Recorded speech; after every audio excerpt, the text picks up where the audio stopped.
경영은 의논함으로 성취하나니 지략을 베풀고 전쟁할지니라. 두루다니며 한담하는 자는 남의 비밀을 누설하나니 입술을 벌린 자를 사귀지 말지니라. 자기의 아비나 어미를 저주하는 자는 그의 등불이 흑암 중에 꺼짐을 당하리라. 처음에 속히 잡은 산업은 마침내 복이 되지 아니하느니라. 아멘. 인생의 여러 상황이나 과정들이 있는데 우리의 선택도 우리가 행하는 길도 방법도 어떤 것은 복이 되는 것이 있고요.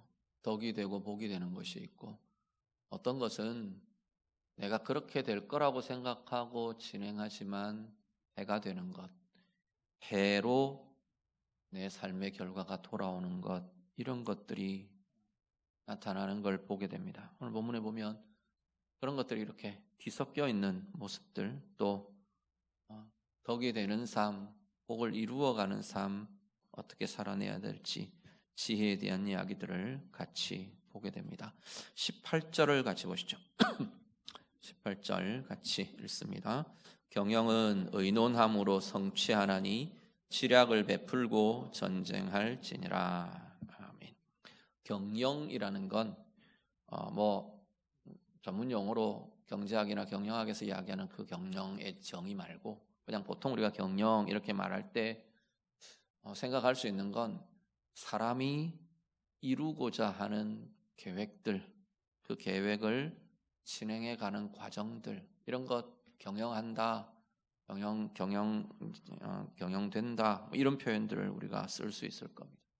사람들이 계획하고 진행해가는 이런 과정에서 하나 주의하고 기억해야 될 게 있는데 그걸 뭐라고 말하냐면 의논하는 것 중요하다. 의논하는 건 여러 사람들, 다른 사람들의 시혜를 구하고 의견을 듣고, 그래서 다른 거 안 좋은 의견을 들으려고 하겠습니까? 지혜로운 것, 지혜의 길이 어떤 건지 지혜를 들으려고 하는 거죠. 사람들에게서 지혜를 구하고 듣고 분별하고 이렇게 하는 것, 무언가 일을 진행해 갈 때, 일이 되어 갈 때, 일을 이루어 갈 때 반드시 해야 하는 거다라고 말합니다. 중요한 일을 결정하고 이루어가는 것에는 반드시 다른 사람들의 의견을 들을 줄 알고 충고나 이런 것들을 받아들일 줄 알고 이게 너무나 중요하다 말씀을 합니다.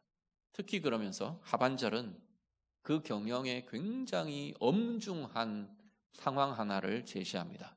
이게 뭐냐면 전쟁으로 제시합니다. 특히나 전쟁은 전제되어 있는 게 뭐냐면 사실은 왕이 전제되어 있습니다.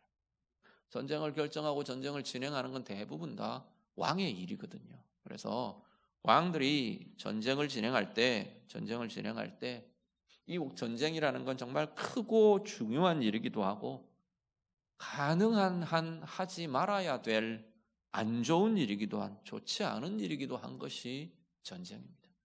전쟁은 이기는 쪽도 지는 쪽도 다 같이 불행과 비참한 비극을 경험할 수밖에 없는 게 전쟁이기 때문에 가능한 한 하지 말아야 할 좋지 않은 것이 전쟁이기도 합니다. 그렇지만 어쨌든 어쩔 수 없이 이것이 진행되는 상황에도 반드시 이 전쟁에는 지략이 있어야 한다 말을 합니다. 이 지략으로 번역된 이것은 방향, 계획 이런 의미들을 갖습니다. 왜 이 전쟁을 하느냐? 전쟁을 통해 뭘 이루어야 하느냐?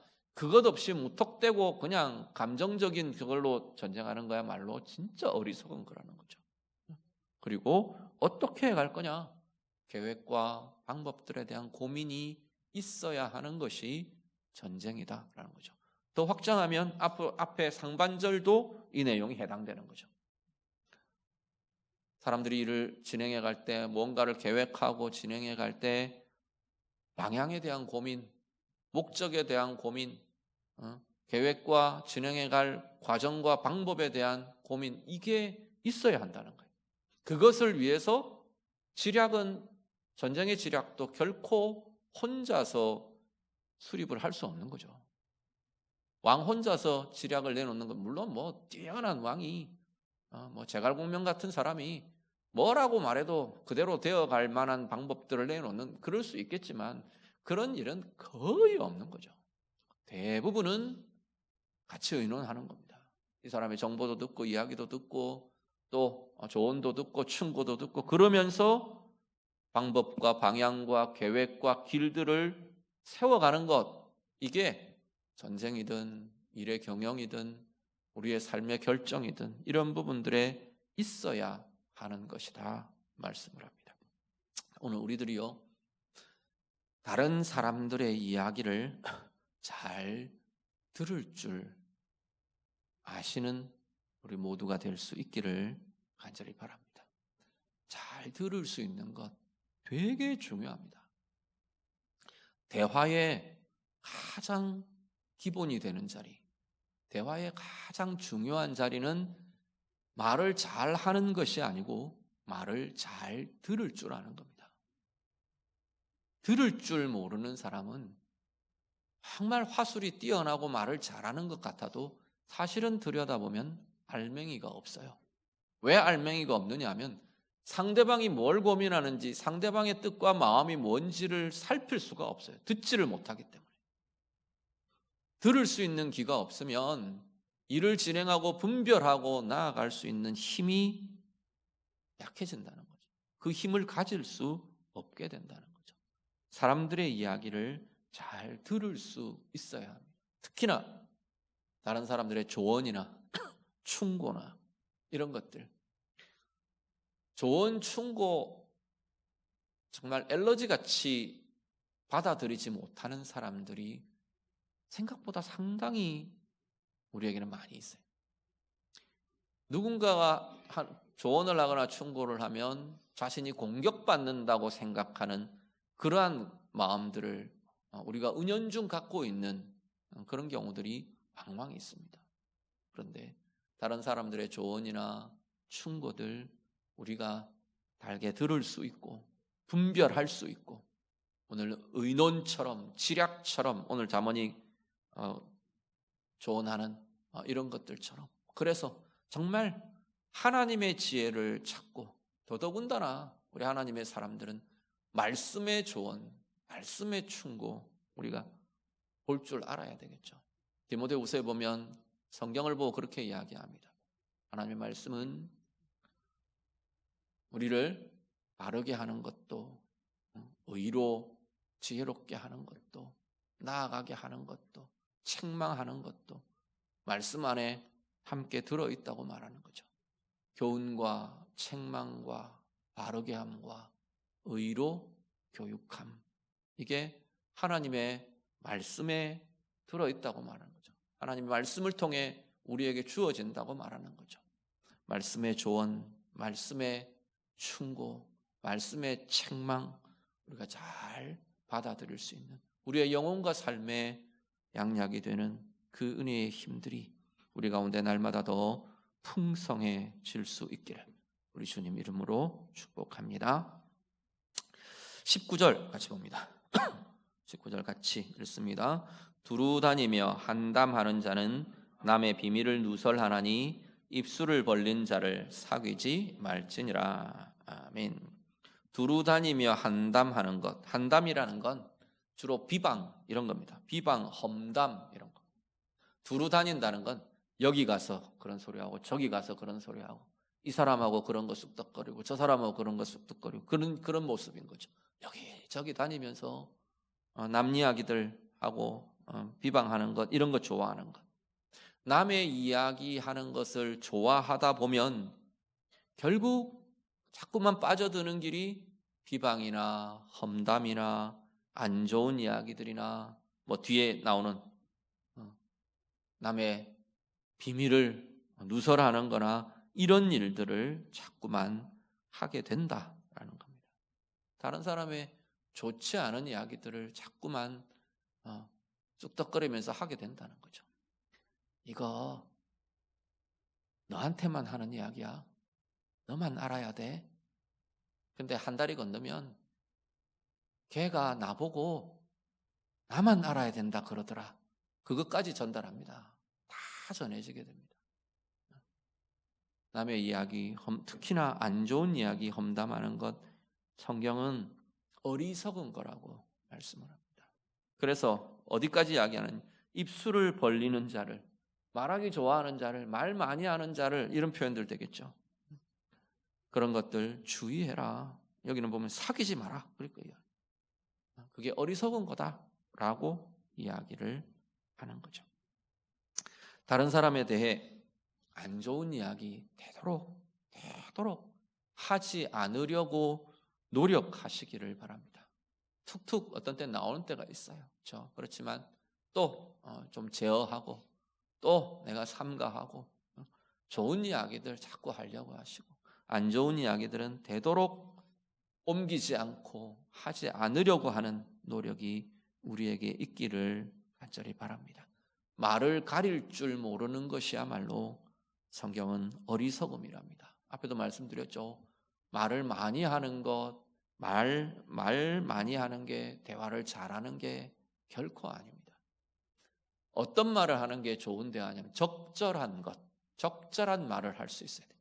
적절한 말을 하려면 상대방의 의견이 뭔지, 상대방의 생각과 감정이 무엇인지를 잘 드러낼 줄을 알아야 합니다. 그러면 그 사람의 마음을 때로는 치유하는 적절한 말이 주어질 수 있고 그 문제를 풀어주는 실마리가 되는 말들을 제공할 수 있고 그게 진짜 잘하는 말이고 좋은 말을, 좋은 대화를 하게 되는 거죠. 오늘 예배하시는 성도님들, 좋은 이야기, 좋은 말들, 적절한 말들 잘 해내는 좋은 대화의 사람들이 되실 수 있기를 우리 주님 이름으로 축복합니다. 20절 같이 봅니다. 20절 같이 읽습니다. 자기의 아비나 어미를 저주하는 자는 그의 등불이 흑암 중에 꺼짐을 당하리라. 아멘. 20절의 전제는 부모를 저주하는 자입니다. 저주한다는 표현은 말 그대로 악한 말을 막 이런 것도 있을 수 있지만 저주한다는 말에 포함되는 게 어떤 거 있냐면 무시하는 것, 부모를 무시하는 것, 하찮게 여기는 것, 이런 것도 여기 지금 저주한다는 표현에 함께 포함될 수 있는 의미들이라는 겁니다. 이거야말로 어리석은 거다. 이거야말로 교만한 거다. 자신의 부모에 대해서 그렇게 하는 것. 결과는요, 뒤에 보면, 여기 보면 22절의 하반절에 20절 하반절에 나오는 내용은 그의 등불이 흑암 중에 꺼짐을 당할 것. 등불은 보통 생명을 의미합니다. 흑암 중에 꺼진다는 건 죽는다는 겁니다. 부모 공경에 하나님이 주신 약속의 복이 뭐냐면 이 땅에서 잘 되고 장수할 거다였어요. 생명과 형통함을 부모 공경의 계명에 하나님이 약속으로 주셨어요. 그럼 반대는 부모 공경이 아닌 부모를 저주하고 부모를 무시하고 하찮게 여기는 그 인생은 형통하지 못하고 죽음을 맞게 된다는 이야기가 되는 거죠. 결론은 뒤집으면 그렇게 되는 겁니다. 오늘 여기 본문도 지금 그 이야기를 하는 겁니다. 죽음 같은 어둠을 대하게 될 거다. 오히려 그렇게 지금 이야기를 합니다. 부모를 무시하는 것, 존중하지 않는 것, 멸시하는 것, 이건 부모를 해롭게 하는 것 같은데 결국은 어떻게 그 결과가 내게 돌아온다는 거예요. 부모를 해롭게 하는 것처럼 보여지는 것이 내게 결국은 해로 돌아온다라고 말씀하는 거죠. 부모님 공경하는 삶 살아갈 수 있기를 바랍니다. 때때로 부모님이 그렇지 못한 것 같은 모습이 있을 수도 있어요. 그럼에도 불구하고 우리의 고민은 나의 부모님인 거죠. 부모님 자체로, 부모님이라는 이유 자체로 성경은 공경해야 한다고, 사랑하고 존중해야 한다고 성경은 우리에게 명령하고 있는 거죠. 자, 부모된 입장에서 역으로 생각하면 아이고 봐라 자식들 나 공경해야지, 그렇게 하면 될 문제냐? 그렇지 않은 거예요. 부모에 된 입장에서는 무슨 고민을 해야 하느냐 하면 내 사랑하는 자녀들이 나로 인해서 저주받는 인생이 되어서는 안 되는 거잖아요. 내가 부모들에게, 자녀들에게, 자녀들이 아이고, 우리 아버지, 아유, 우리 어머니 이렇게 하지 않아야 된다는 거예요. 그렇게 하는 건 그 아이들의 인생을 망치는 게 되는 거라는 거예요. 내가 사랑하는 자녀들이 부모를 사랑하고 같이 존중하고 같이 함께 해가면서 하나님이 약속한 복과 은혜를 누리는 인생이 되어야죠. 그런 부모로 내가 서갈 수 있어야 한다는 겁니다. 우리 각자가 건강한 부모님들로, 가장 복된 자녀들로 살아내는 우리 모두가 다 되시기를 우리 주님 이름으로 축복합니다. 조금 더 확장하면 이 말은 부모라는 특정 부모 자녀의 관계만 아니라, 특정 관계만 아니라 일반 우리의 관계에도 사실은 이게 해당됩니다. 다른 사람을 해롭게 하는 것, 다른 사람을 저주하고 다른 사람을 무시하고 다른 사람을 막 이렇게 하는 것, 이게 자신을 해롭게 하는 것으로 돌아온다는 거죠. 상대방을 막 공격하고 상처 주고, 그게 결국은 그 상처가 내게로 돌아온다는 거죠. 성경의 원리는 굉장히 선명합니다. 반대로 내가 누군가를 축복하고 정말 위해주고 화평의 사람으로 그들을 대해주고, 그게 내게 열매로 돌아온다는 거죠. 하나님의 은혜와 복의 열매를 거두는 귀한, 건강하고 복된 귀한 관계를 맺어가시는 우리 모두가 다 되시기를 우리 주님 이름으로 축복합니다. 우리 마지막 한 절 봅니다. 21절 같이 읽겠습니다. 처음에 속히 잡은 산업은 마침내 복이 되지 아니하느니라. 아멘. 원래 여기 지금 산업이라고 번역되어 있는 단어의 원래의 의미는 유산에 가깝습니다. 부모로부터 물려받는 유산, 유업.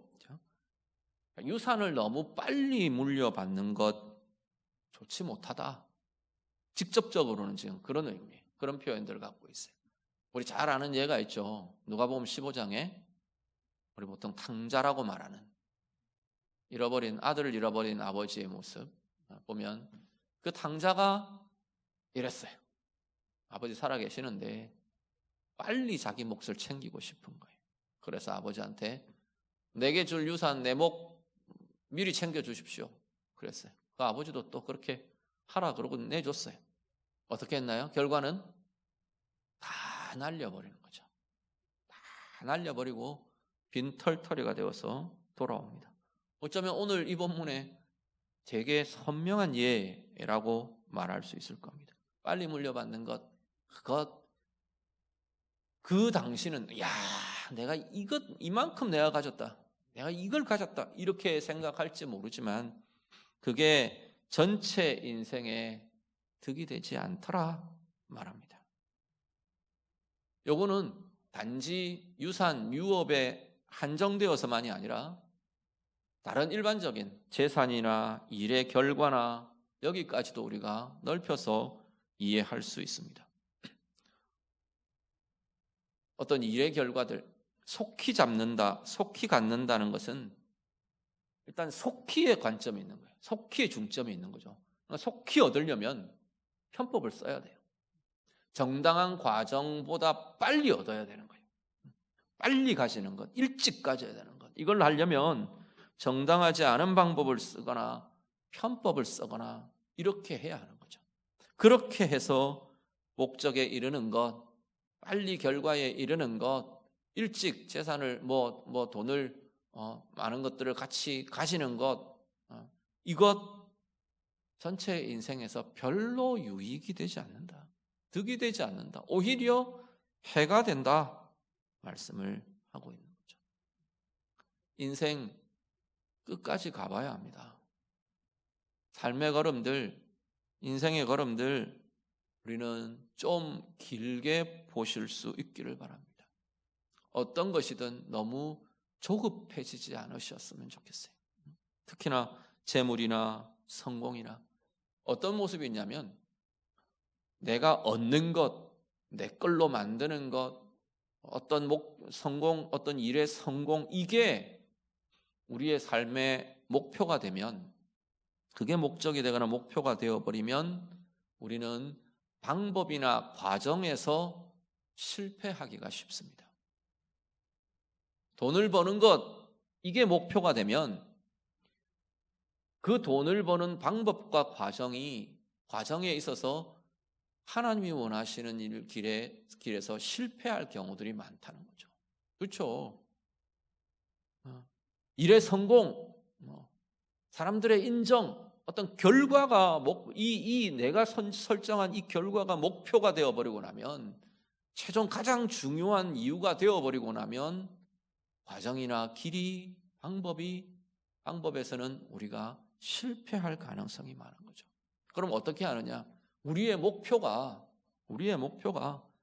하나님의 의와 선이 되는 것이 중요하다는 겁니다.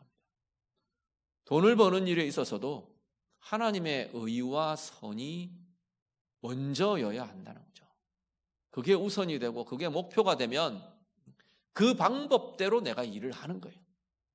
그 길대로, 그 원리대로 내가 수고하는 거예요. 아이고, 그래가지고 돈을 어떻게 법니까? 그건 하나님이 주실 거고요. 얼마를 주시든지, 얼마나 빨리 얻게 하시든지, 그건 하나님께 속한 거예요. 나는 오늘 묵묵히 내게 주어진 하나님의 의와 선의 방법으로 행하는 거죠. 그것이 하나님이 보시기에 가장 기쁨이 되는 인생이 된다고 말씀하는 거죠. 오늘 예배하시는 성도님들, 오늘 우리야말로 성공에, 소유에 조급하지 않으시기를 바랍니다. 거기에 대해 조급한 게 아니라 하나님의 의와 하나님의 선, 이것이 내 삶과 내 생애의 목표가 되고 방향이 되어서 정말 하나님이 기뻐하시는 인생으로, 하나님 앞에서의 복이 되는 삶으로 살아가시는 우리 모두가 다 되시기를 우리 주님 이름으로 축복합니다. 같이 기도하겠습니다.